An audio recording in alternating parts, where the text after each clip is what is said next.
¿Cómo vencer las preocupaciones? El nuevo curso que te hará vivir plenamente sin que el miedo o la ansiedad dañen tu bienestar emocional o tu salud corporal. Quédate y juntos con el Padre José aprendamos cómo vencer las preocupaciones.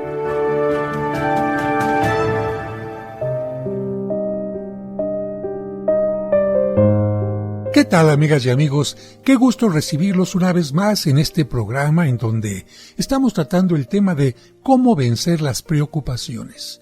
Yo espero que ustedes, que tú, estés de la mejor manera, con buenas actitudes, con buenas decisiones, con una gran fe y sobre todo con la esperanza de que cualquier problema, cualquier adversidad, tomados de la mano de Dios, son más llevaderos.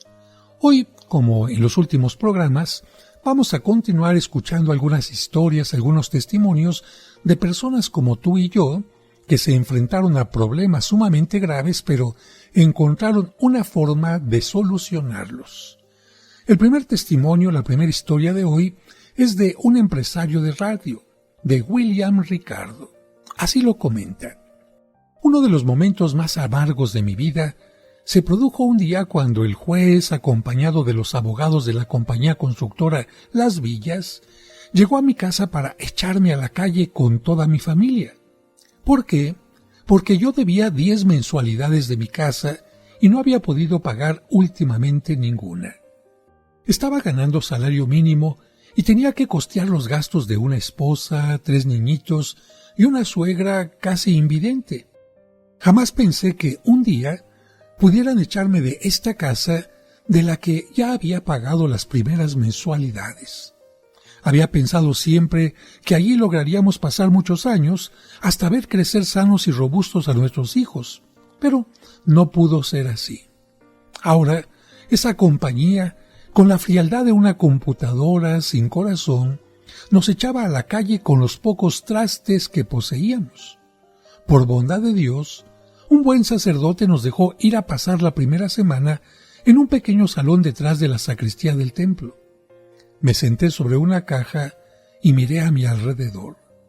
Recordé lo que decía mi madre: Dios, cuando cierra una puerta, deja abierta una ventana.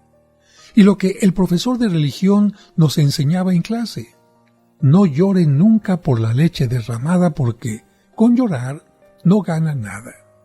Pero esto no era solo leche, esto era sangre que parecía brotar del propio corazón.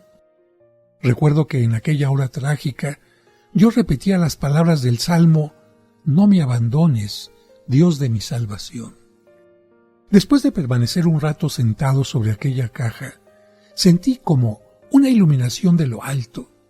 Quizás la consiguieron mi esposa y mi suegra, que en silencio y entre lágrimas oraban también a Dios por mí.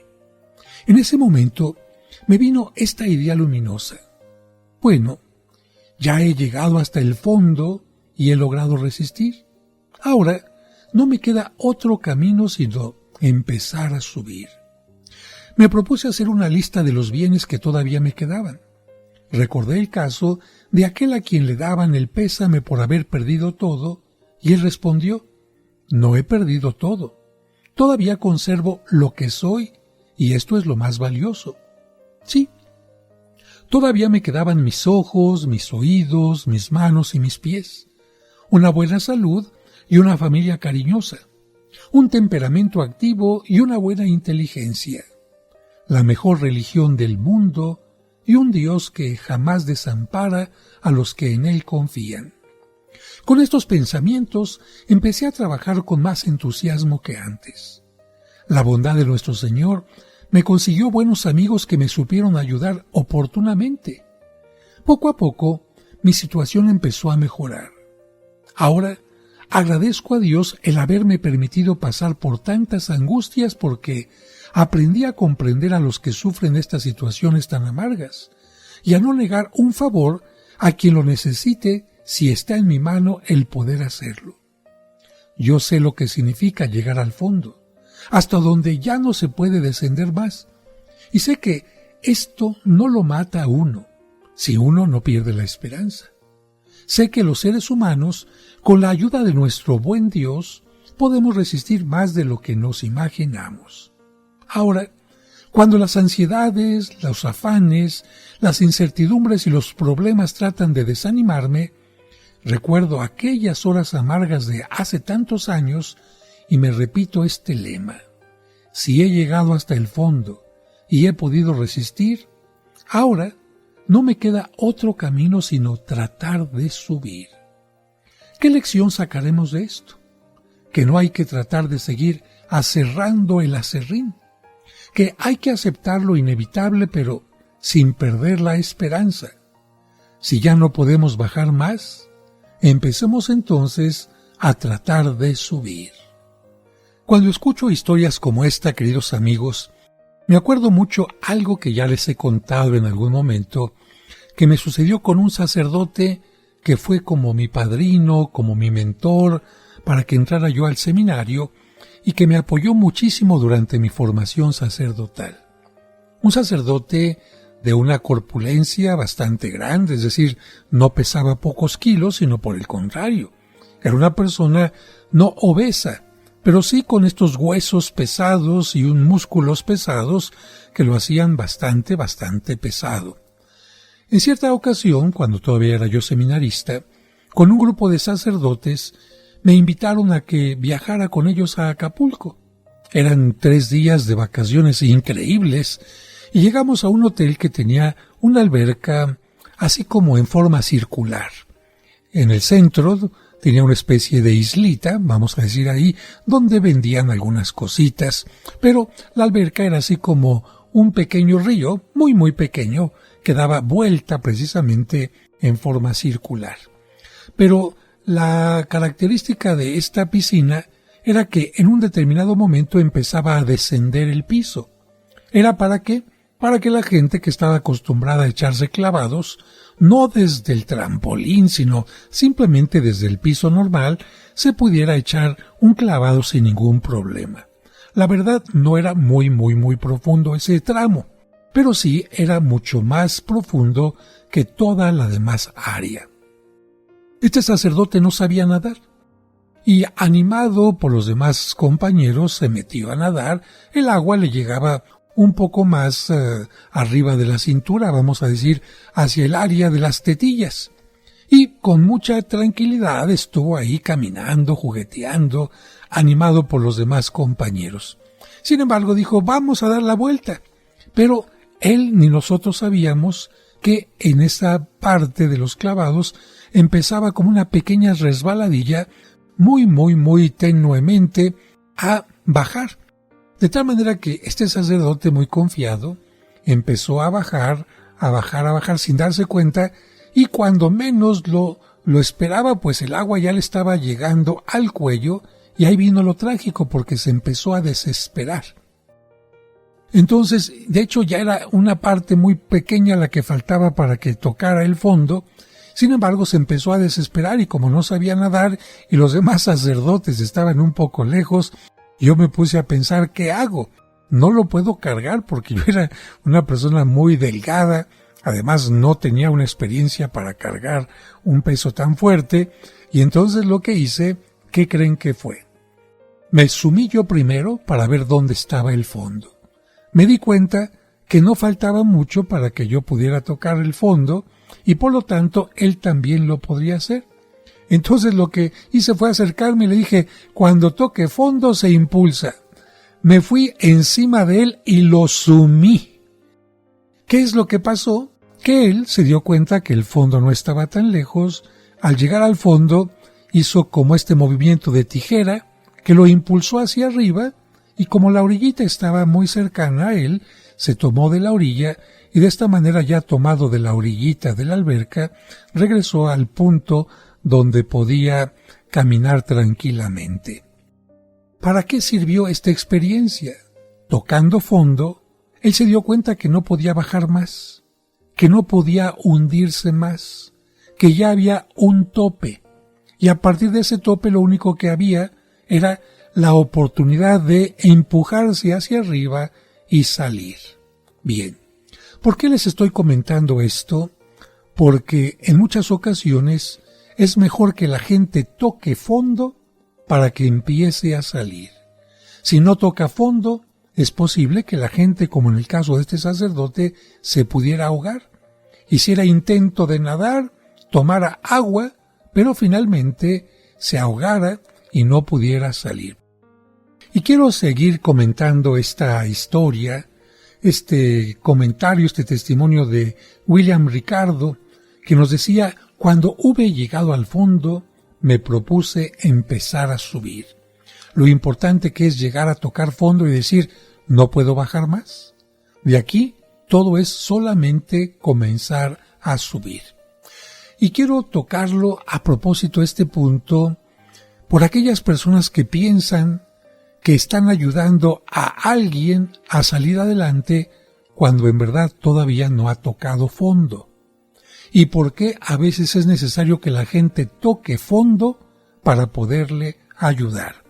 A ver, quizás ustedes, después de que escuchen esto que les voy a comentar, adapten esta situación a otras más.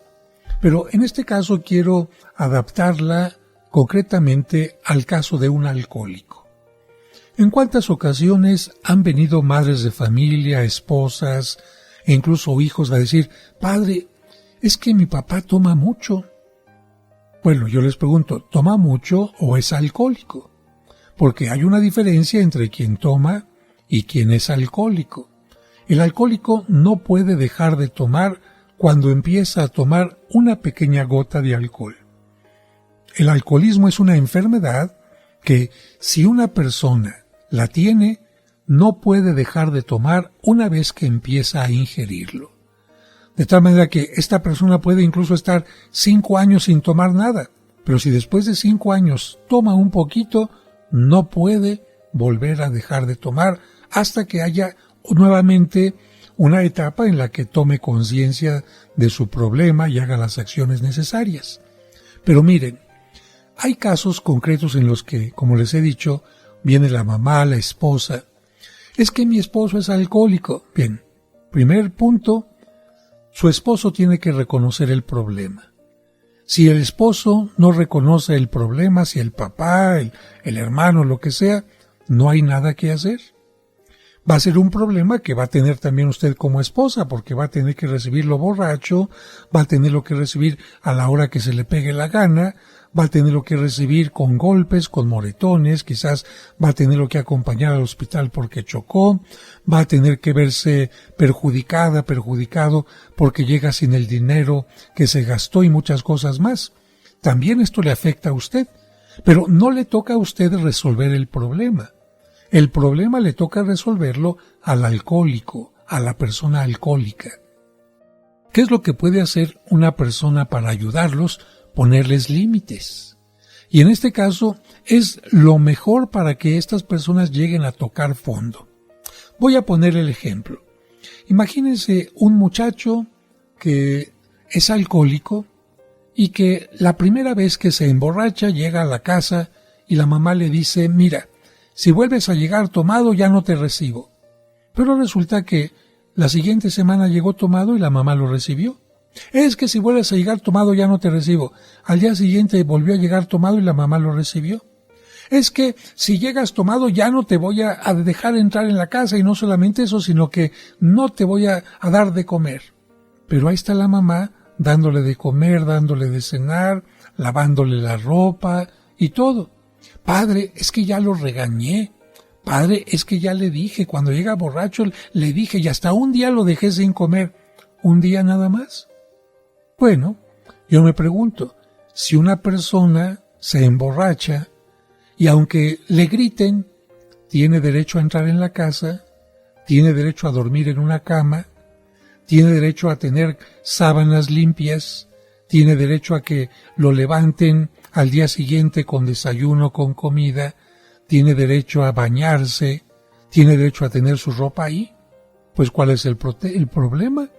Me aguanto los gritos, me aguanto la regañiza y sigo ahí y sigo tomando también. Ay, padre, pero es que imagínese que no le abro la puerta, ¿dónde va a pasar la noche? Es su problema. Oiga, padre, si le duele el estómago porque está crudo, es su problema. Oiga, padre, ¿y si le ganó porque no tuvo dónde hacer del baño y se orinó, se hizo... es su problema. Oiga, padre, ¿y si estando afuera de la casa o en la calle lo golpean y lo asaltan? Es su problema.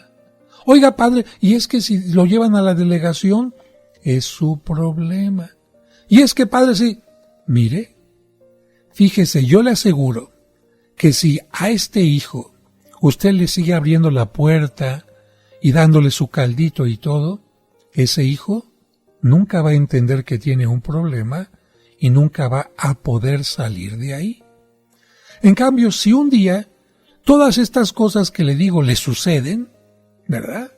Si un día no puede entrar a casa, le gana del baño, tiene hambre, le duele el estómago, lo asaltan, lo golpean o incluso termina hasta en una delegación, ese día su hijo va a tocar fondo y va a decir, ¿qué estoy haciendo con mi vida?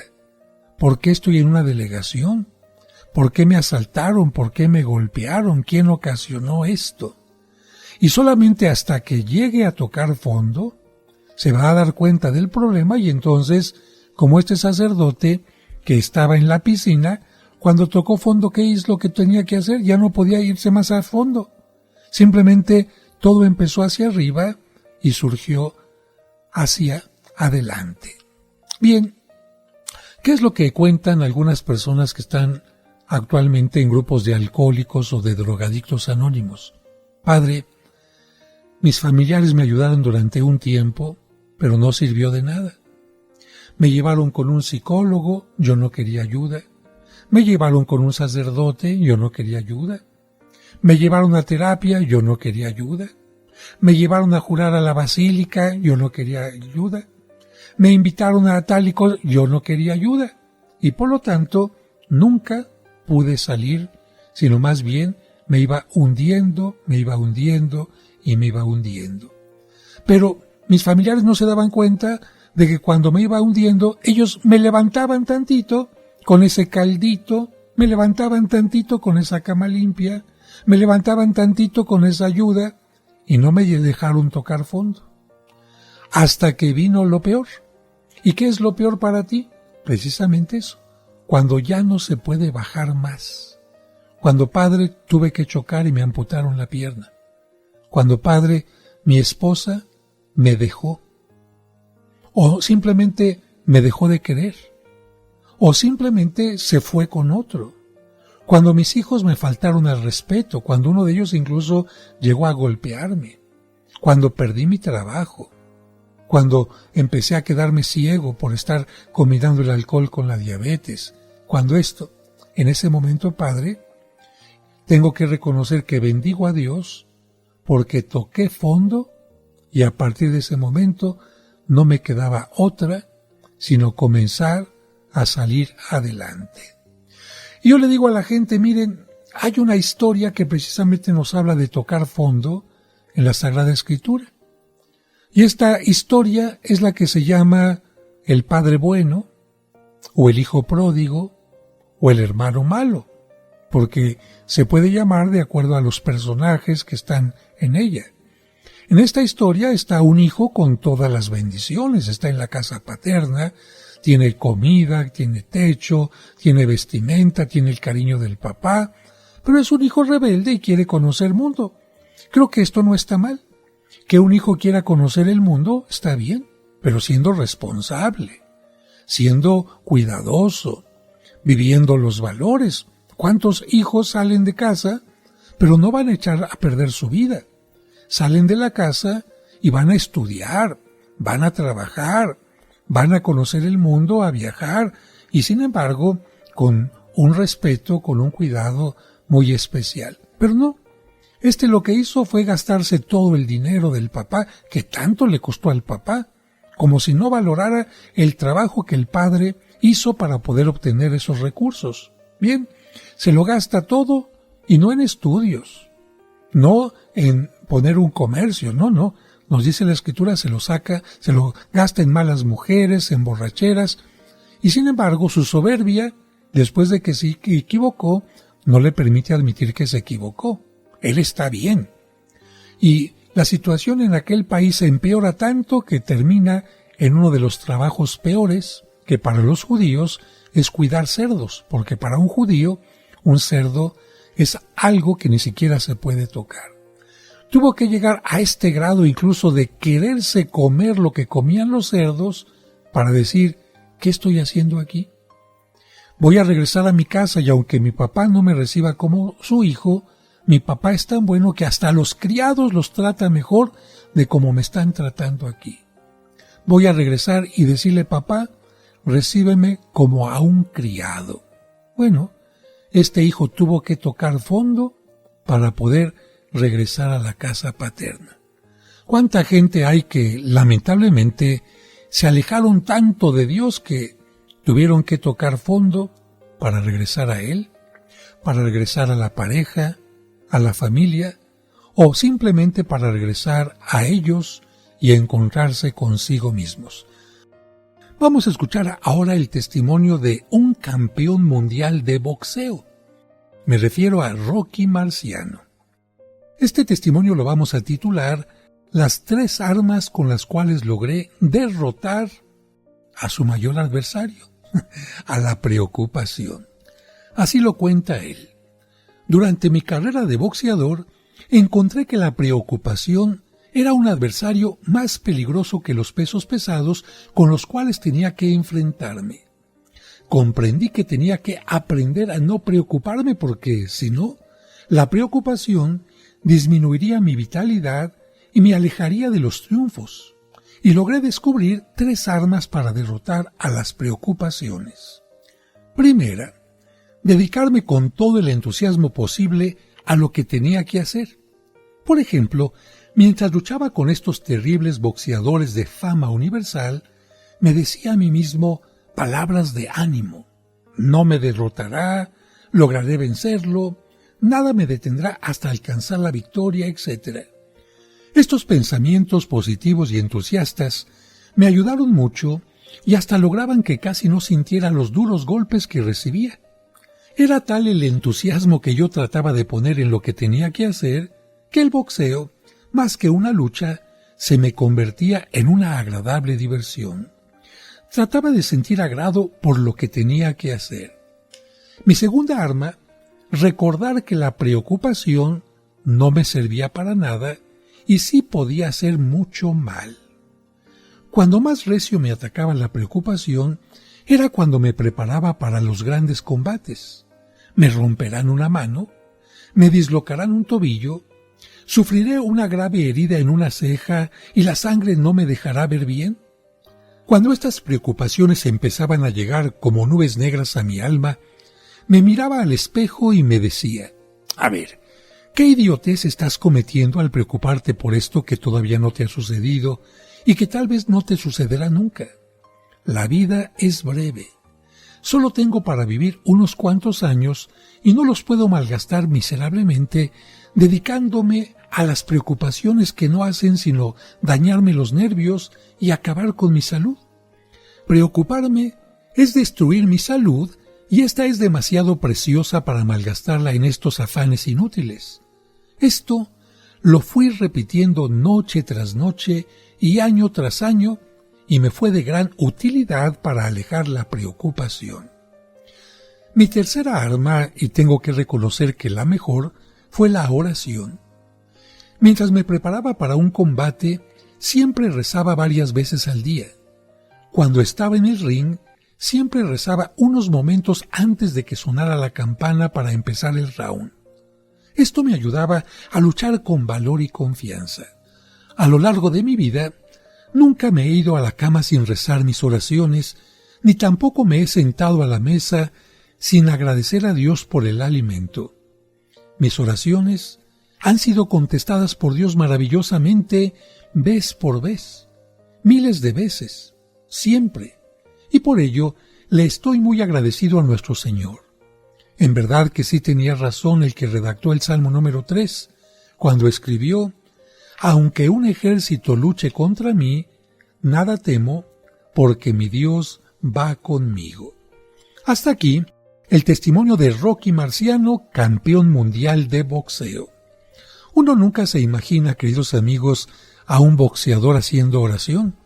Como que uno piensa, se está mentalizando, voy a ganar, que esto es importante, haciendo a un lado el miedo que, no porque sean campeones, no se hace presente.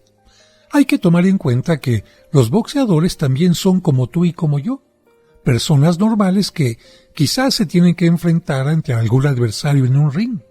Pero tú y yo tenemos que enfrentar también todos los días adversidades, en el trabajo, en la escuela, en el transporte, con la familia, con los amigos. Y estas adversidades, si solamente las convertimos en preocupaciones, nos van a acabar. Hay que tomar en cuenta que la preocupación es algo que no ayuda a enfrentar los problemas. Por el contrario, la confianza, la oración, el análisis de los problemas sí nos ayudan a enfrentar cada uno de ellos. Vamos ahora con el siguiente testimonio, que es el de la hermana Susana Rodríguez, que es reconocida como un apóstol internacional de la salud. ¿Qué nos dice ella? Lo siguiente: desde pequeña tuve miedo a muchas cosas. Me asustaban todos los males que podrían sucederme en el futuro y me preocupaba continuamente por cuestiones de salud, de economía, de problemas familiares y de mis debilidades de carácter. Me encomendé con toda fe a Dios y Él me dio 2 fórmulas que me produjeron efectos admirables. La primera fue el estar siempre ocupada. Mientras pude dar clases, me dedicaba a ello durante todo el día con el mayor entusiasmo que me fuera posible. Después, me consagré con toda mi alma a programas de radio por grandes cadenas nacionales e internacionales, y también a dirigir cursos de salud y animación para enfermos crónicos. Así, trabajando 12 y hasta 14 horas diarias, me quedaba muy poco tiempo para pensar en mis desdichas, en mis problemas.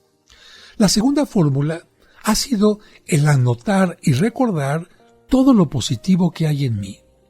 Cuando el pesimismo llega a mi alma y quiere apocarla, desanimarla, me digo, debes sentirte feliz porque puedes caminar, te puedes alimentar debidamente, oyes bien, respiras normalmente, tu inteligencia es despierta y tu memoria muy buena.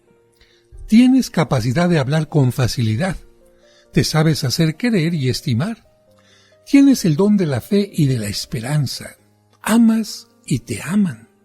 El buen Dios te tiene un puesto de gloria en el cielo.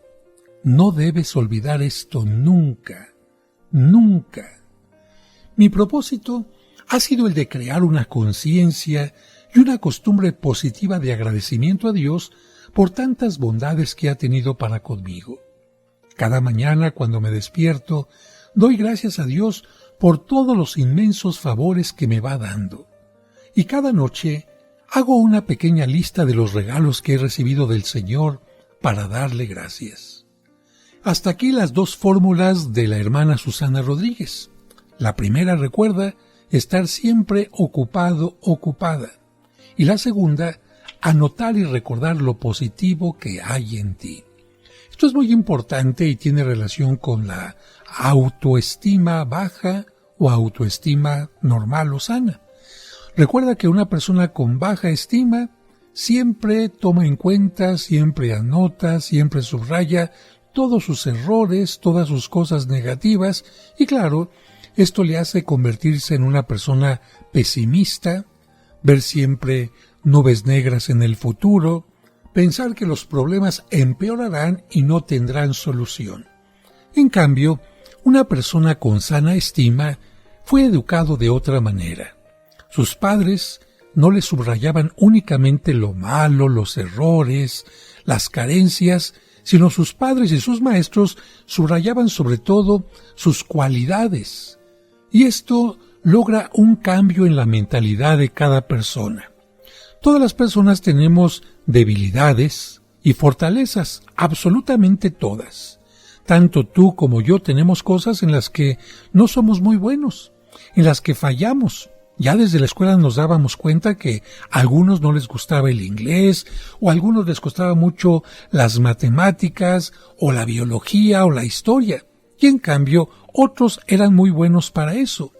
Veíamos desde pequeños que a algunos les gustaba a lo mejor la parte de la adrenalina por estar en lugares altos, y en cambio otros les daba mucho miedo. Precisamente a esto le llamamos debilidades y fortalezas. En una sana estima, los padres, los educadores, te enseñan a poner atención en tus fortalezas y ante un problema tú dices sí puedo.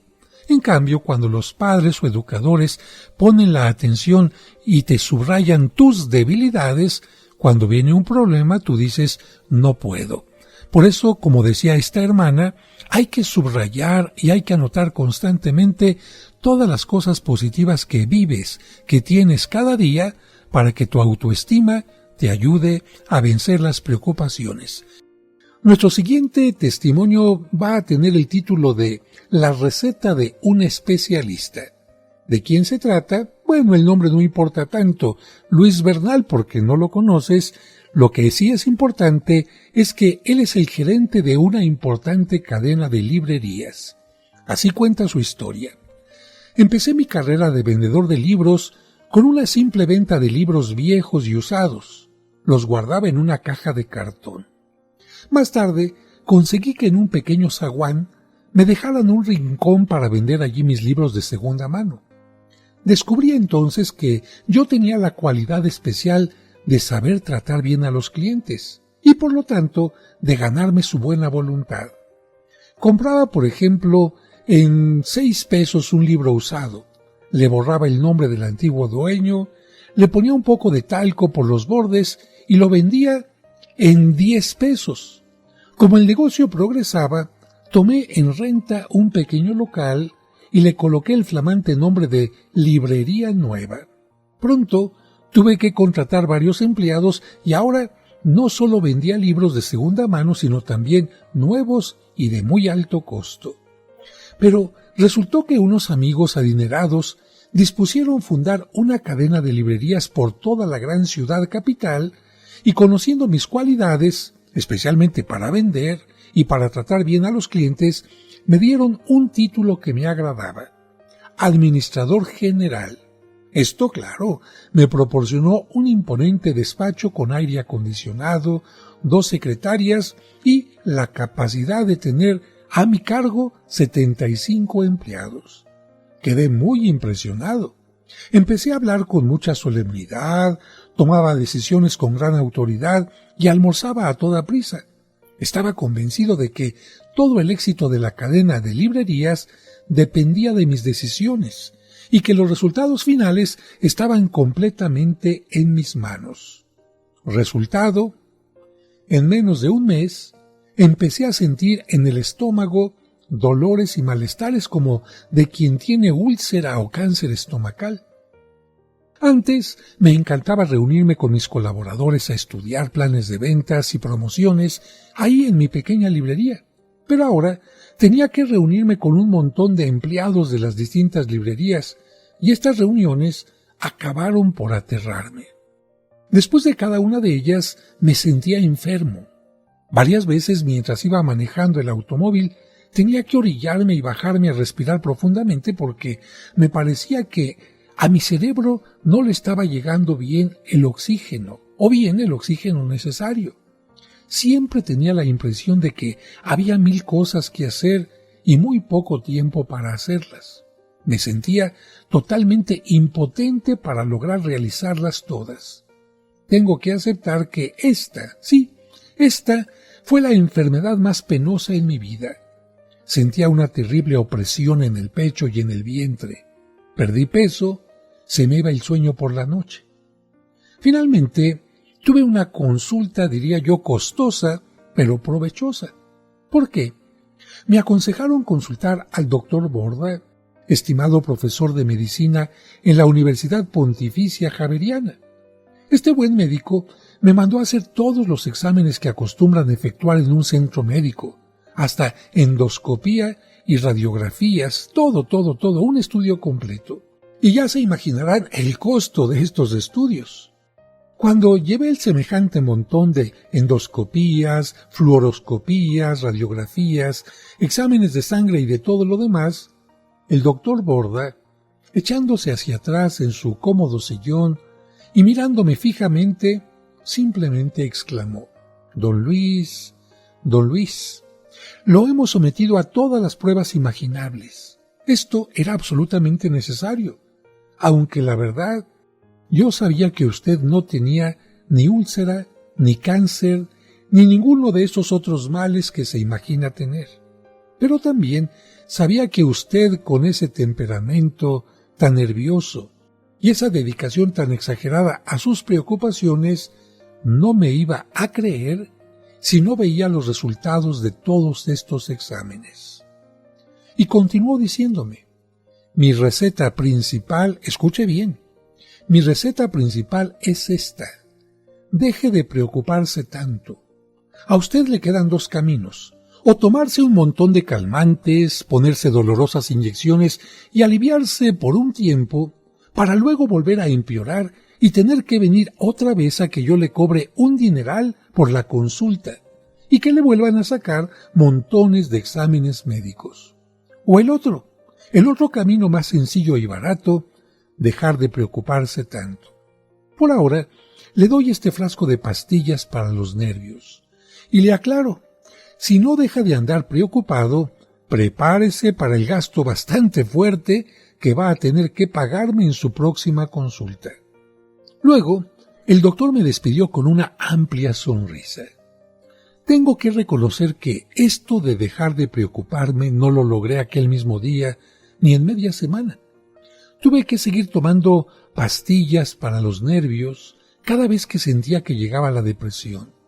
Estas medicinas me proporcionaban cierto alivio temporal, pero después llegaba otra vez la tempestad nerviosa. Hasta que al fin, un día, por un favor de Dios diría yo, me decidí a tomar una decisión radical. A ver, Luis, me dije, siendo todo un hombre te estás portando como una mujer histérica. ¿No te da vergüenza tener que andar tomando pastillas para poder descansar? Estás procediendo como un perfecto estúpido. ¿Te estás creyendo demasiado necesario? ¿O es que crees que el mundo empezó a dar vueltas cuando tú le diste el primer empujón? Mira, si hoy te mueres, el mundo seguirá progresando lo mismo y probablemente mucho más, aunque tú ya no estés por aquí. Es posible que te creas tan importante y tan necesario para estos trabajos que estás haciendo, a tal grado que tengas que desgastarte nerviosamente y tener que tomar píldoras para que tu estómago no te haga retorcer de dolor. Después de platicar conmigo mismo y meditar, me fui acostumbrando a no tomar pastillas. Después tiré las pastillas a la basura y tomé la costumbre de tomar la vida con mayor tranquilidad. Me propuse no dejarme vencer por ninguna preocupación. Lo que no se podía hacer, simplemente no se hacía, y con eso no se acababa el mundo. Gradualmente fui retornando a la normalidad. Empecé a respirar con tranquilidad. Y ahorré un gasto importante porque ya no tuve que regresar con el médico. ¿Por qué? Porque ya no necesitaba más de sus exámenes ni de sus medicamentos. Sin embargo, tengo que reconocer que le debo mucho a aquella receta del doctor, que me resultó bien costosa en verdad por todos aquellos estudios. Me enseñó a reírme de mí mismo. Le agradezco que él no se haya reído de mí. Me tomó en serio, se dio cuenta de que lo que yo estaba padeciendo era verdaderamente doloroso y molesto, pero supo decirme claramente cuál era la causa de mis molestias. Me dio unas pildoritas mientras yo dejaba de preocuparme como un estúpido. Pero él sabía tan perfectamente bien, como yo lo sé ahora, que mi curación no estaba en esas píldoras, sino en cambiar de actitud mental y en ya no dejarme vencer por las preocupaciones. Hasta aquí el testimonio de Luis Bernal. Coincide perfectamente con todo lo que hemos estado hablando en este curso de cómo vencer las preocupaciones. los pensamientos negativos, tarde o temprano se van convirtiendo en problemas físicos. Si no somos capaces de vencer las preocupaciones, estas se van a empezar a convertir en dolores de cabeza, en úlceras, en problemas digestivos y también en un cambio de carácter que no solamente puede dañarnos a nosotros, sino también a la pareja o a nuestros seres queridos. ¿Cuál es el remedio que muchos buscan? Una pastilla, un calmante, quizás incluso el alcoholismo, y el problema, en lugar de solucionarse, se va agravando. Lo que podemos hacer, como también lo hemos mencionado en varios momentos en estos programas, es respirar tranquilamente, analizar los problemas, ver qué es lo que podemos hacer y aceptar que en muchas ocasiones no podemos hacer algo porque no está en nuestras manos. Lo que sí podemos hacer es ponerlo en las manos de Dios. Recuerda que tú nunca estás solo o sola, porque de una u otra manera Dios siempre está en tu camino. Hasta el siguiente programa.